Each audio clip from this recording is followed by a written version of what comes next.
पर कुछ भी करे खातिर तैयार हो जाए। बिरहा के अंदर भूमिका के भाव में कवि जी चार रही बहुत ही अच्छी बात लिखे। कहना बा कैसे,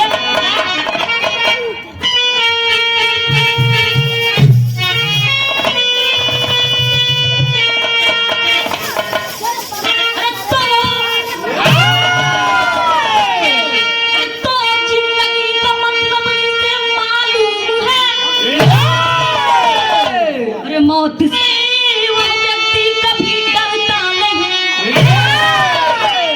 चाहे जब जैसी देनी परीक्षा पड़े, जो प्रभु पे अकल लाहे भरता नहीं। अरे काल के काल से लड़ना हो फर्ज पे, के भयभीत पग पीछे हटना नहीं। उसकी हर कामना पूर्ण ईश्वर करे, जग में मरकर भी वो व्यक्ति मरता नहीं।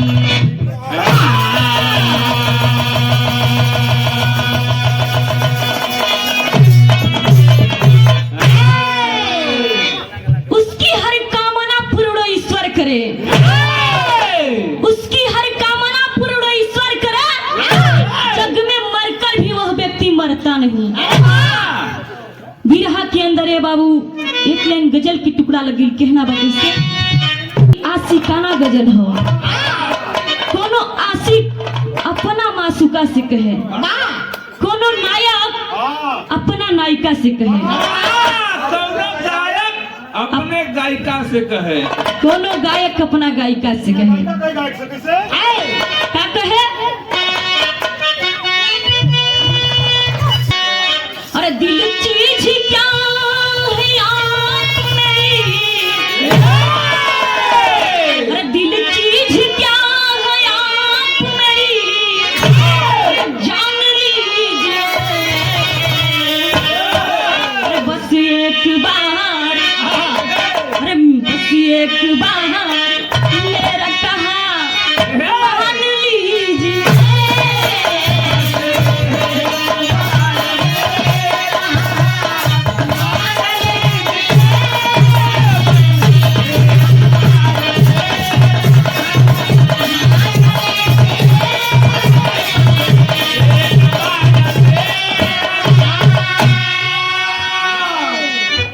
लेकिन बीरन की खातिर कवि जी भाव में लिख ले। क्या लिख ले? अरे मरते हैं पानीदार अपने, अरे मरते हैं पानीदार अपने, अरे आने के लिए, अरे लेते हैं लोग अबीर सदा, अरे शान के लिए।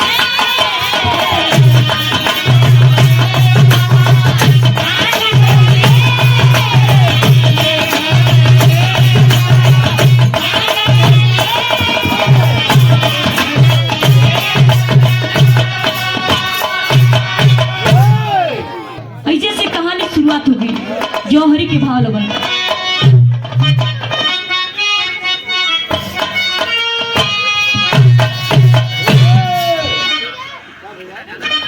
अरे जिसका हम पे सच्चे मन से जाता है जो समझ में भक्ति,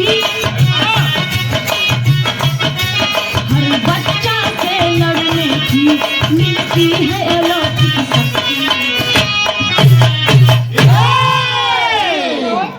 ई तो बुल्लू दादा गुरु गाँव, जब बुल्लू दादा गुरु गा के बैठ जा, तुरंत रामदेव दादा गुरु खड़ा हो जाए। कहा कि ए बुल्लू, सुना जौहरी कैसे गावल जला, हमसे सीखला। सुना बतावत ही तू गावो कैसे।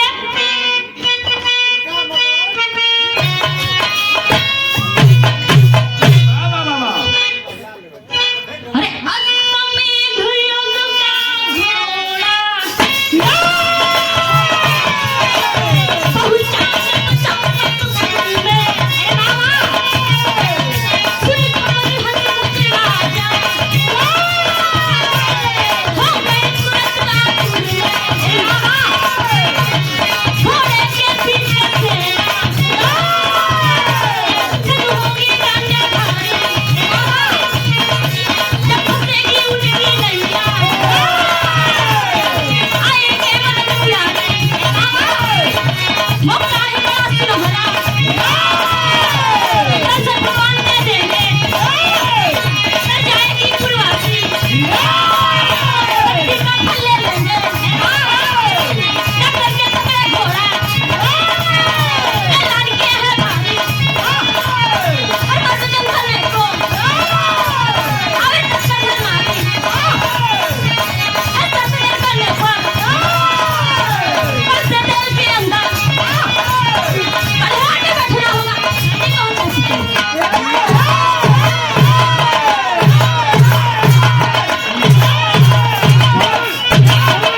जी भैया लोग पंच लोग, आप लोग कहानी समझ नहीं जा, बात पर गौर करेंगे।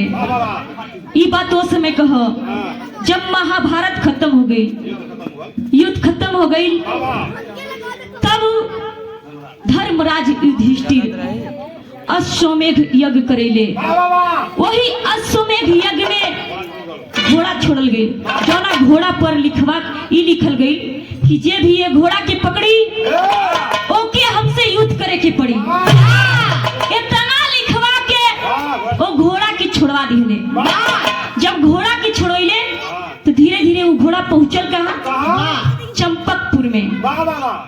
जब चंपकपुर के राजा हंसध्वज राजा की जब खबर लगल कि अश्वमेघ यज्ञ का घोड़ा अपने राज्य में आयल है, तो तुरंत सेना के आदेश दे दिले, कहले कि जा करके पकड़ लो घोड़ा को। घोड़ा के पकड़वा लिए बाबू। जब पकड़वा लिए ऐलान करवा दिले कि सभी लोग वीर योद्धा लड़ाई के लिए तैयार हो जाइए। जब इतना ऐलान करविले, एक शर्त रखले। शर्त रखले का कि जे भी देरी से पहुंची ओके खौलते तेल की कढ़ा के अंदर ढकले आदे हो जाइए। इतना ऐलान करके शर्त रख के बाबू जब कैले तब भैल का बिरहा में एक लाइन गीत लग गई, कहलावा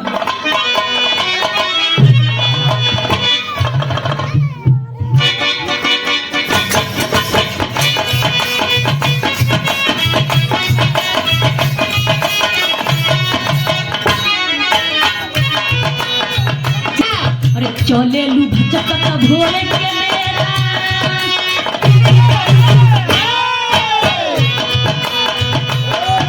चले लू भचकता भोरे के मेरा, खेलू पवन के, चले लू भचकता भोरे के मेरा, खेलू पवन के, चले लू भचकता भोरे के मेरा, खेलू पवन के,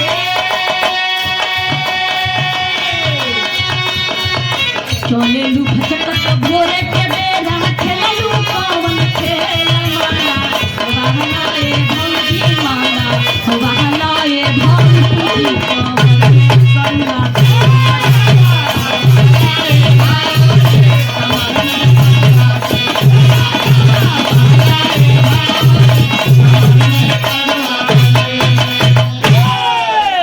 लेकिन इधर राजा के ऐलान की सुन के लोग करत का हुए, अरे सुन के ऐलानवा जंगे मैदानवा, अरे सुन के ऐलानवा जंगे मैदानवा, डाट गए रणधीर।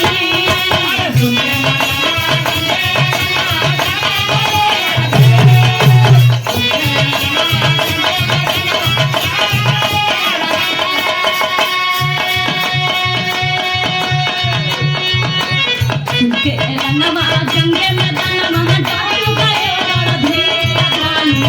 भैयानु हो धान, भैयानु हो ले घनसार,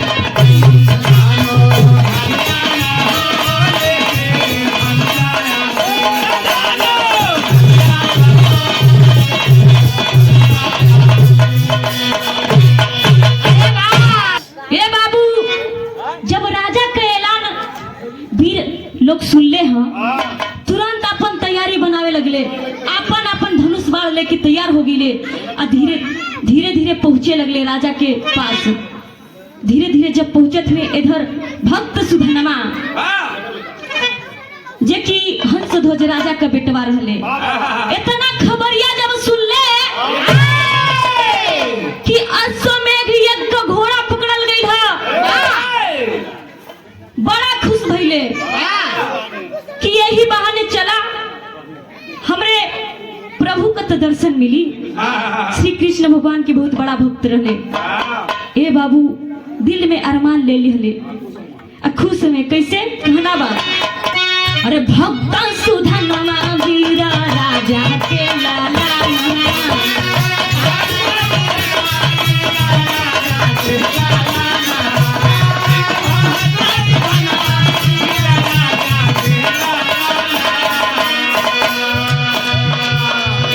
माता के आशीष लेवे भइले भावना,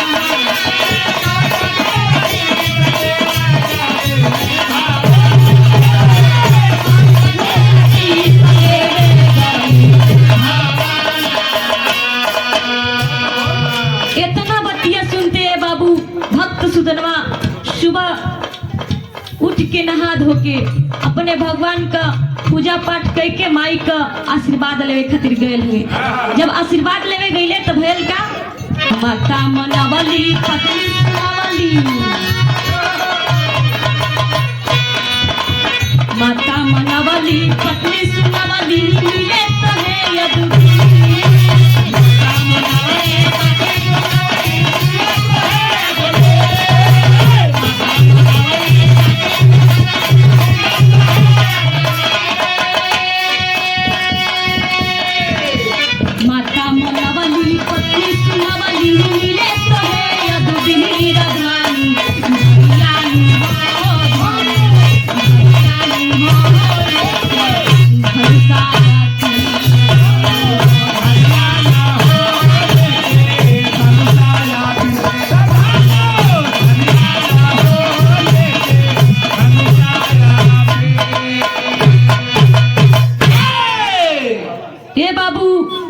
आशीर्वाद लेवे खातिर जब गईले त माई आशीर्वाद देहली, कहली कि जा बेटा जा, तोहर सपना साकार जरूर होई, तो के तोहरे प्रभु का दर्शन जरूर मिली। माई आशीर्वाद दे देली। माई का आशीर्वाद लेके भक्त सुधनवा निकल गईले बाबू। इधर पत्नी भी अपना पति के कह देली कि जाई सिंह जाई, आपका सपना जरूर साकार हुई। माई का आशीर्वाद लेके पत्नी का आदेश लेके भक्त सुधनवा निकलल हुए। जब पहुंचल हुए तब भयल का बिरहा में एक लाइन गीत लगी, कहना बा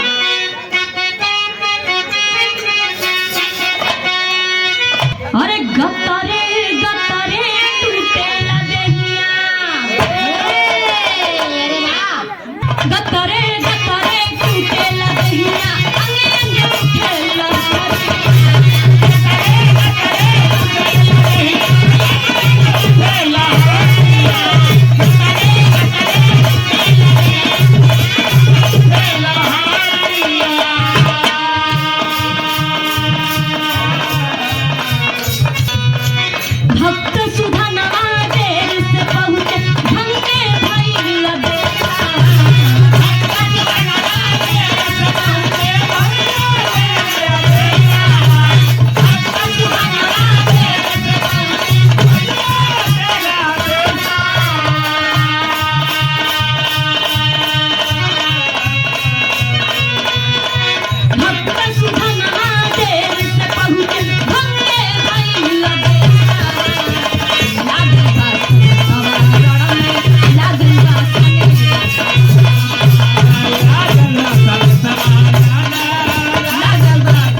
भक्त सुधनवा निकलल हुए।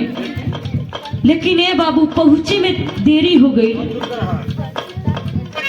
जब सब लोग जुट गए बा, इधर भक्त सुधनवा पाछे ले पहुंचले।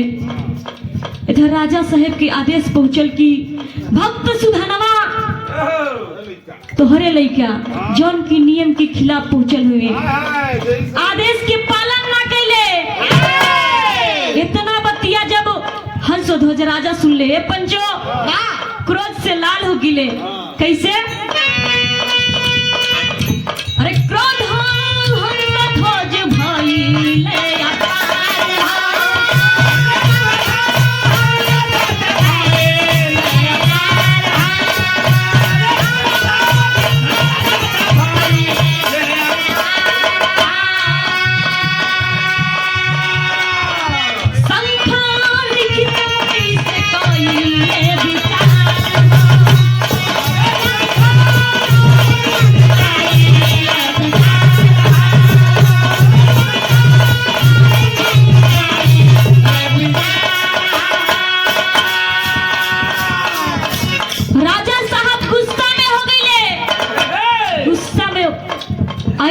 बाबू। लेकिन शंख लिखित मुनि रहले, दूठे मंत्री लोग राजा के साधु लोग, उ लोगन से आदेश लेते हैं कि बतावा जाए अब हम का करी। हमारे लेके आज हमारे नियम के खिलाफ गए है, विरुद्ध गए है, आदेश का पालन ना किलस। ए बाबू इधर मुनि लोग के तो मौका मिल गई सुधनवा के भक्ति का मजाक उड़ाए बदे। जब मौका मिलल है तो कहले का, अरे निराड़े दिहले दिया मोए शिव भले ही होके कलेसा।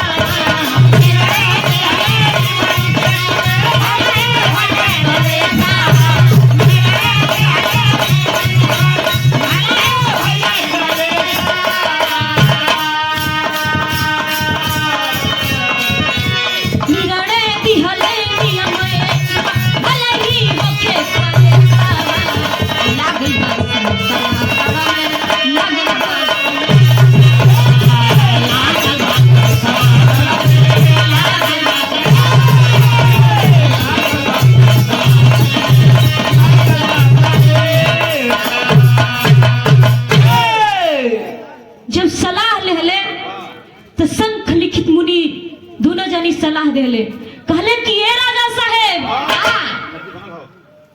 जवन आदेश देहले हुआ ओके पालन करे के पड़ी। ई नियम सब करे खातिर ह, भले ही कष्ट होके त का भयल।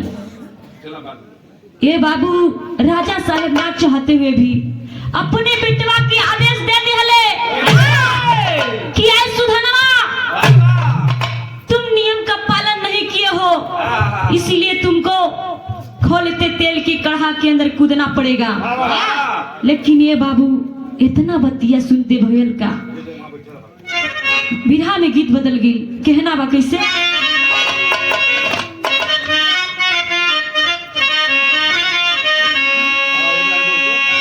कहना बा, अरे तानी लहिला हो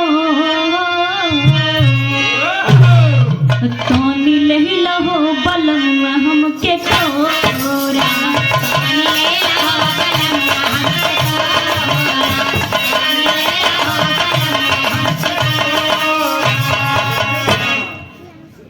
लेकिन भाव में कहना बता, अरे निरड़े सुन के सब कर गिर गईले मां।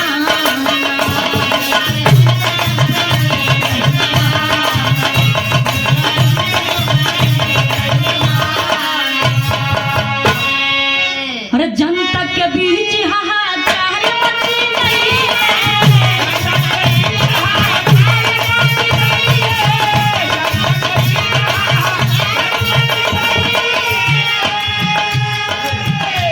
अरे धूम नहीं भाई में ललाए, निरड़ा सुन के सब कर गिर गईले मां।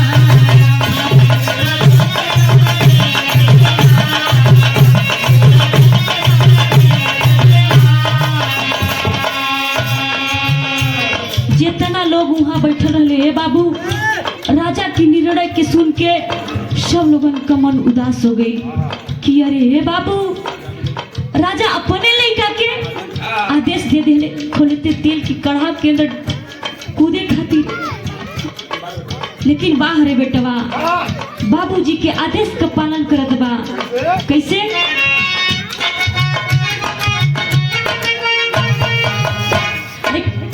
कई के याद का रहा में गुजर गई।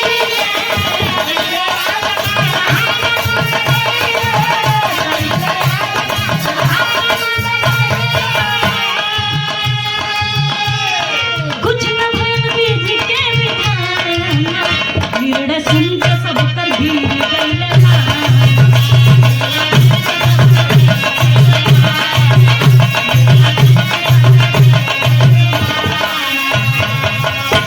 ये बाबू सुधनवा अपने पिताजी के आदेश के पालन करते हुए अपने प्रभु कृष्ण के मन में स्मरण करके याद करके, हे प्रभु हमारे दिल में यह मलाल हो कि आपका दर्शन ना मिलल।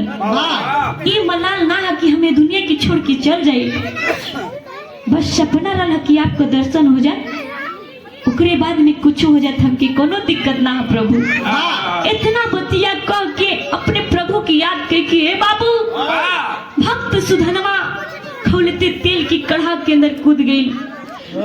कूद के निकल भी गई, लेकिन कुछ ना भइल। हे पंचो कहल जला जाखो रखो साइया मार सके ना कोई, जेकर राम ना बिगड़ी ओकर कोई का बिगाड़ी। यही तरह भक्त सुधनवा के साथे भी भयल। जब इतना दृश्य के लोग देखले तब भयल का, अरे संख लिखित मुनिवर जब जाने मन में तर्क लगाए हैं, अरे संख लिखित मुनिवर जब जाने मन में तर्क लगाए हैं, किया होगा कोई जुक्ति या आग ठंड बतलाए हैं। अरे फेंक दिए कढ़े में नारियल, अरे फेंक दिए कढ़े में नारियल कर आवाज दो भाग हुआ, तक गया मुनियों के सर पर जागरी तब बैराग हुआ। इतना बतिया शंख लिखित जौन मुनि रहले वो लोगन के रास ना आयल कि अरे हई खोलते तेल के अंदर कूद गयल, कूद के निकल गयल भी कुछ ना भयल।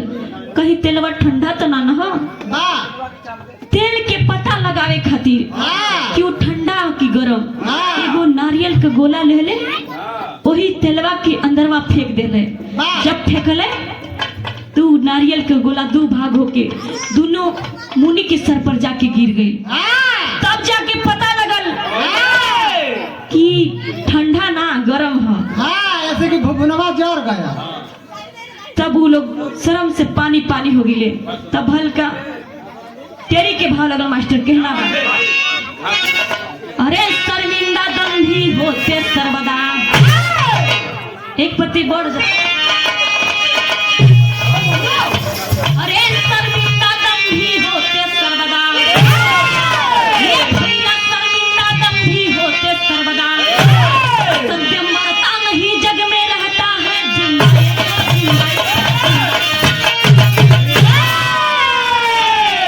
अरे शर्मिंदा दंभी होते सर्वदा, ये भैया शर्मिंदा दंभी होते सर्वदा, तो मरता नहीं सत्य रहता है जग में जिंदा। शर्मिंदा दंभी होते सर्वदा। शंख लिखित मुनि घमंड टूट गए, दोनों जानी के शर्म से पानी पानी हो गए। मान गए कि बाहर सुधनवा बा भक्त होके तो ऐसन इतने देर में भयल का, अरे जयकार करे जनता चहुदिशा,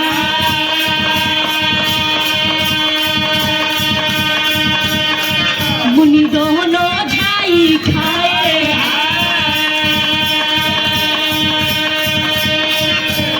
मैं धन्य हुआ बेटा तुमसे, तोहरा जहाँ गले लगाए, सब पुत्र के हाथों में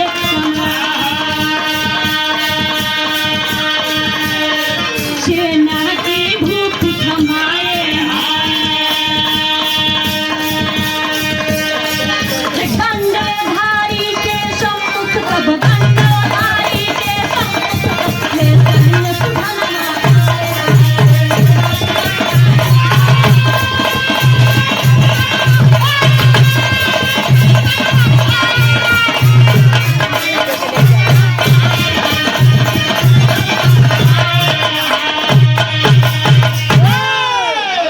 जनता के बीच है बाबू जयकार गुजे लगल, सुधनवा की जय हो, सुधनवा की जय हो।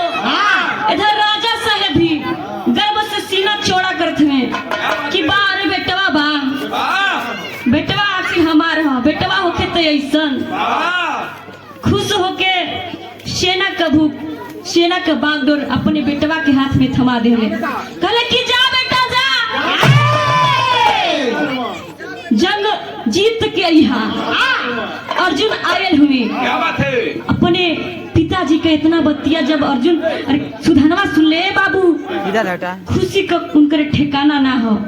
कहले कि ए बाबू चिंता मत करा, हई पगड़ी झुके ना देव। कैले का सैनिक के सजा धजा के लेके चल दिले अर्जुन के पास, आजा की ललकारे लगले, कहले कि ए अर्जुन बड़ा वीर बनेला, आवा आज हो जाए, आवा सब हनवा आ गए। इतना बतिया जब अर्जुन सुनले कि अरे हई 4 दिन के लइका मार ललकारा था। हई हमारे आगे जौन जनमल ह आके हम ही के ललकारत ह। कहला कि ये बचवा अभी हमार नाम ना जानत हवे, जाके अपने बाबू से पूछम उहे अर्जुन हई। सुन कहत में अर्जुन का कहले बिरहा में गीत बदल गई कहना बा उहे गीत ह जौना गीत के रामदेव दादा गुरु गावो देखले त ना है आज देखत है जौन की आज के जमाना के बुल्लू और रामदेव के ह हमारे गुरुजी विजय लाल यादव और रामजन जबाज गुरुजी। अरे वाह जबाज गुरुजी गावेले कैसे अरे झूलनिया के गुजवा अरे झूलनिया के गुजवा टूटल राजा अरे जवानिया में गड़िया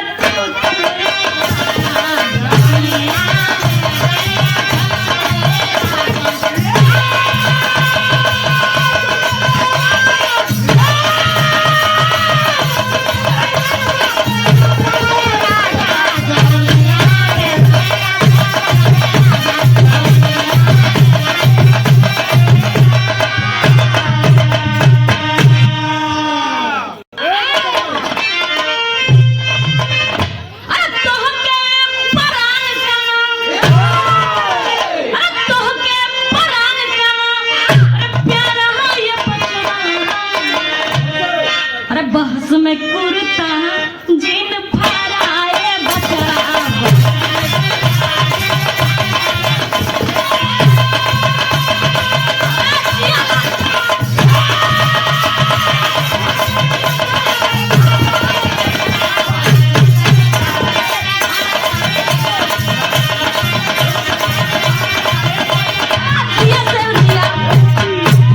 ए बाबू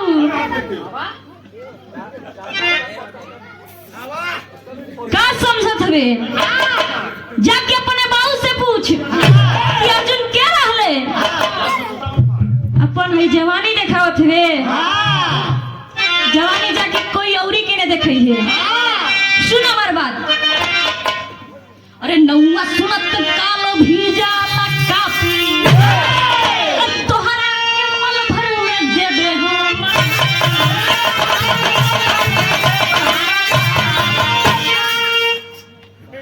अरे आल हर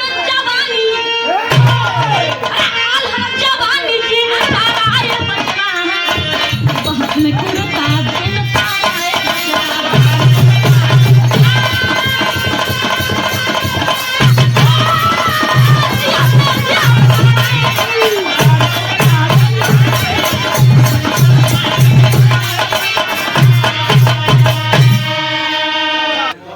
कहले कि ये सुधनवा सुन जेकर नाम सुन के अच्छे अच्छे लोग डरा जाला गंगन गंगन कापेला रे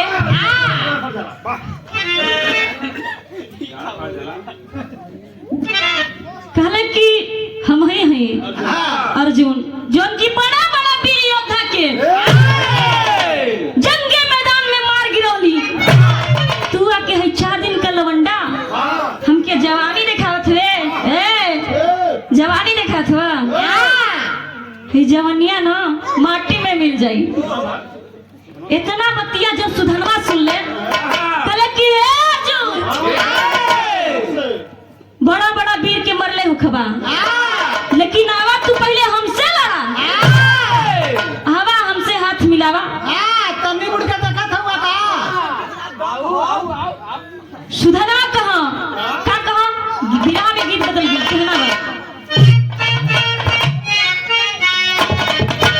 कहना बा अरे देह समाज के सहन हो सही अमर जवान हो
अरे हौवा पर कबीरवा भागराला धीरवा हौवा पर कबीरवा भागराला धीरवा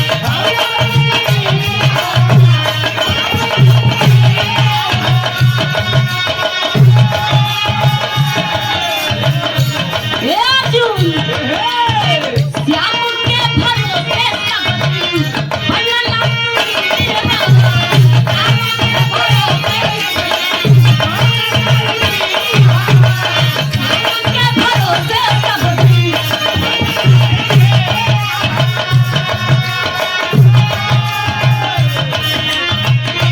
बड़का वीर समझत हुआ जौन की कन्हैया के बल पर हमेशा जंग जीतेला। सुना कहले बाड़े रे पहत चली जाई तो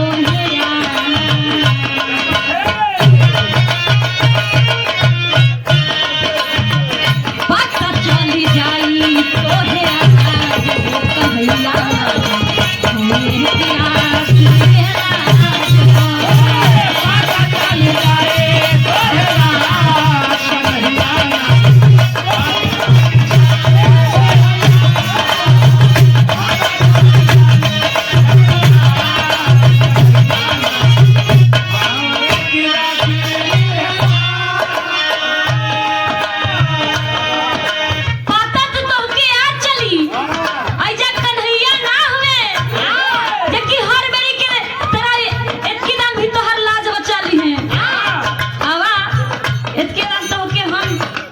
सिखाइला कि वीरताई क्या होला। सुना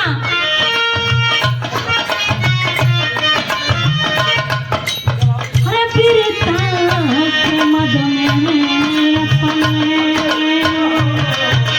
अरे बुझा जिन नदान रो देखी भूला बनाए देखो अरे अपना देखी भूला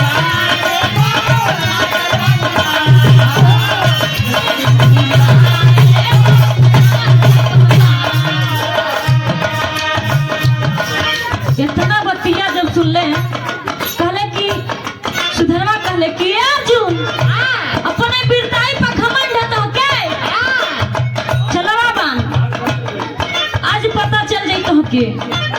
इतना बतिया जब अर्जुन सुन ले जोश में आ गेले कहले का अरे सुन के लगल आग हो जोश गइल जाहत हो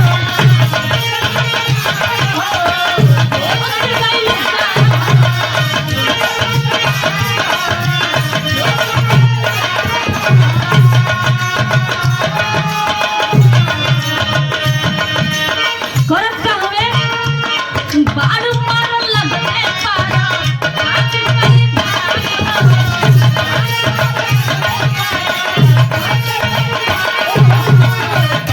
मारल लगले पारा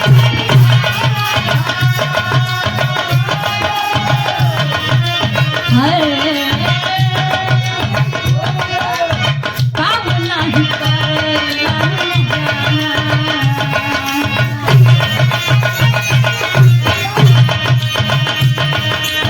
काम नहीं करेला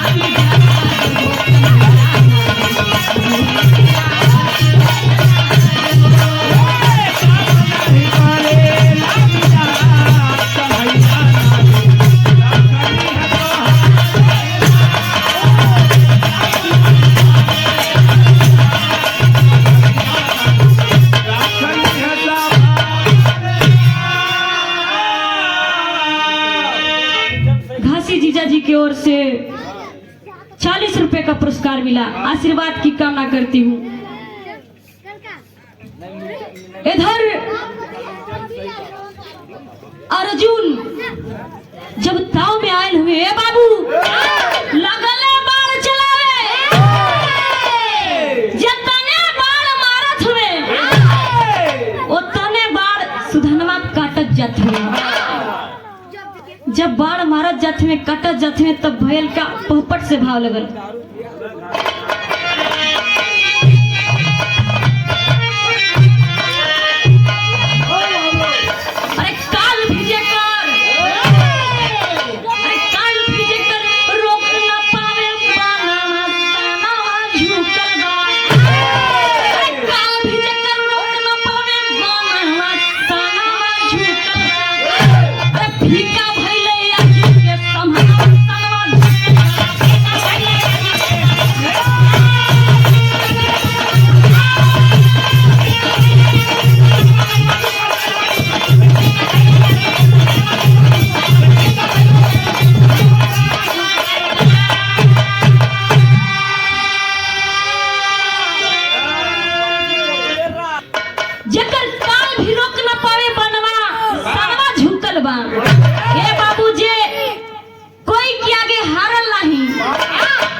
लड़का से हो गई, हाँ, ओकरे आगे झुक गई, लगला घबराए। इतना देरी में होत कहा, अरे मारा सारथी धस गई पहिया, भारत दिवस घबराए हो, ये ईश्वर मुरलीधर का मोहन रथ पे आए हो। अरे दुनो भक्त कर जोर करे बंदा नामा सनावा झूठना, अरे कहे सुधनमा पूरा भई सपना सनावा झूठना। ए बाबू सुधनवा ऐसा बाण मरलस खींच के कि अर्जुन का सारथी मर गिले। जब सारथी मर गिले अर्जुन घबराए लगले कि अरे अब हम करी तो करी का, अब लड़ाई लड़े की रथ चलाई। तब कैले का भगवान कृष्ण की याद करते हुए कहले कि हे कन्हैया का चाहत हुआ, इज्जत चल जाई तब बा, जान चल जाई तब बा। जब याद कैले कन्हैया के तो अर्जुन का पुकार सुन के कन्हैया जी रथ पर हाजिर हो गए। जब रथ पर हाजिर हो गए सुधनवा देख के प्रणाम किए, कहत है कि वाह अर्जुन वाह, जौन चाहत रहा आज हो गई। इतने देरी में भलका आल्हा से भाव लगा, अरे विजय क्या प्रतिज्ञा कवनो, अरे कैला पीर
अर्जुन तो हमके कोनो भी प्रतिज्ञा करे के ह त कहला कि हम ऐसे जीत जाई, वैसे जीत जाई, हाय के जीत जाई, भाव के जीत जाई।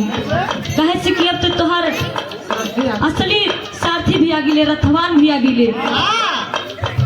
इधर अर्जुन घमंड उनकर बोला था सर चढ़ के, कल तर्कस से 3 बार निकल ले, कल कि सुना यही 3 बार से ज्यादा नहीं, केवल 3 बार से तुहार जान लेबो। क्या बात है? इतना बतिया जब सुधनवा सुन ले तो बोले का, अरे बोल सुधनवा सुना हमारो प्रतिज्ञा ये बहुआ।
सुधनवा कलश किए अर्जुन 3 बार का, तू जितना मर्जी उतना बार निकाला ये, लेकिन तीनों बार की यही जंगे मैदान में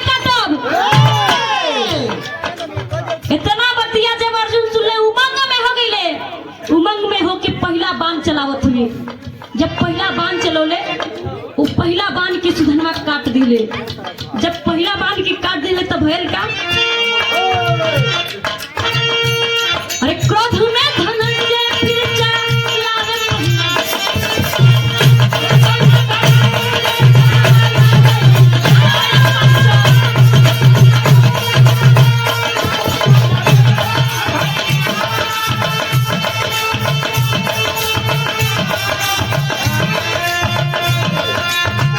दूसरा भी बांध काट दिया।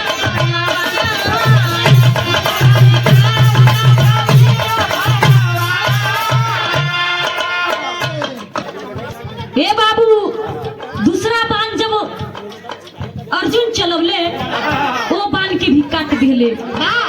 अर्जुन घबराए लगले कि अरे तीने गो बांधे रल ह, दूगो तो बनवा काटे न लस, एगो बाकी है। एक कही गो बाकी बा, हम करी ते करी का। कहले कि एक कन्हैया अब का होई, लाज बचावा एक कही गो बचल बा। तब कहले का,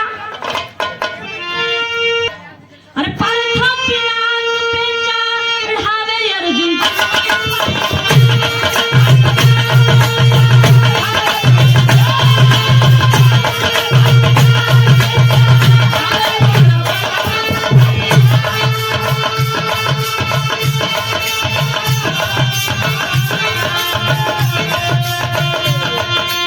बड़ा के पीछे बैठे ब्रह्मा जी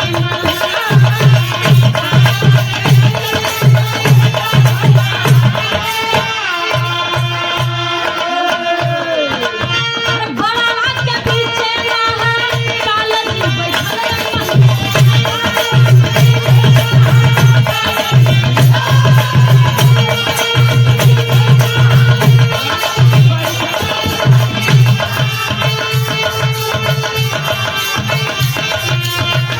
बड़ा के आगे बैठे कृष्ण भगवान।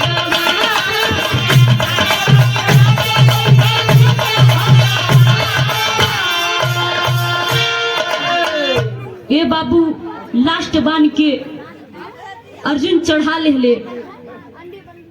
जब चढ़ैले तो उनकरे पीछे ब्रह्मा जी बैठल हुए, आ बीच में महाकाल जी बैठल हुए, बाढ़ के आगे स्वयं कृष्ण भगवान बैठल हुए। इतना दृश्य के सुधनवा देखत हुए, हंसत ह, कहला कि वाह वाह। तीनों जानी लोग लेकिन घबरा मत अर्जुन, तू लास्ट बांध भी चलावा, लेकिन एहू बांध के काटब जरूर। अरे तू वाह। चलावा। इतना देरी में भल का खड़ी से भाव लगा, क्या बात है? अरे के कर लाज, अरे के कर लाज बचई है के कर जाई पनिया। भक्त दोनों मनमोहन के बहादुर सनिया।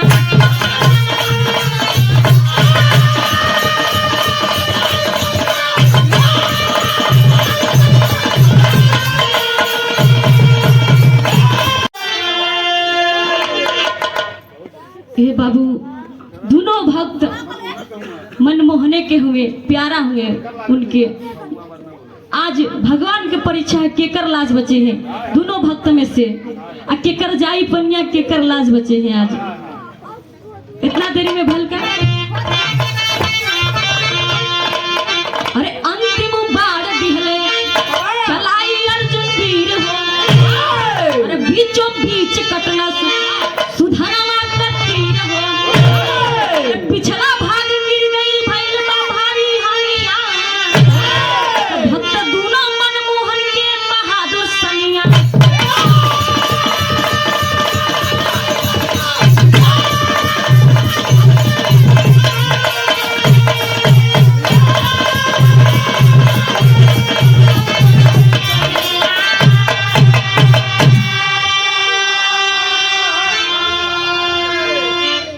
हे बाबू, लास्ट बार जब अर्जुन चलौले वो तीर के सुधनवा बीचों बीच काट दिले।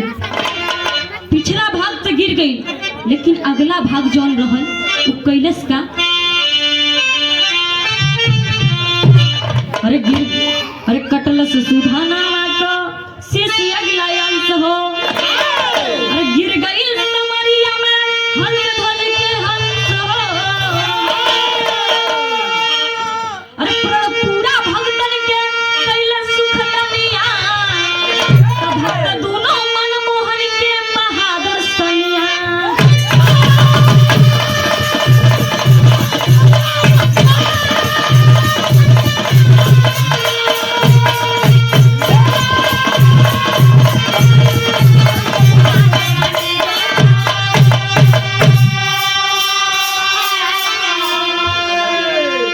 हे बाबू, आज हंस ध्वज का हंस उड़ गई। सुधनवा का तीर अरे गला कट गई। वो गला जाके भगवान के शरण में गिर गई। इधर भगवान सिर के उठा ले, उठा के कहले कि मान गए सुधनवा, वीर हो तो ऐसा, जाओ तुम्हारी कीर्ति अमर हो गई, सारी दुनिया गाएगी आज के बाद तुम्हारी कीर्ति। कन्हैया जी प्रदान दिले। ऐसे से कहानी समाप्त भई। लास्ट में कल्याण की परिचिति। अरे गुरु बिहारी गुरु गणेश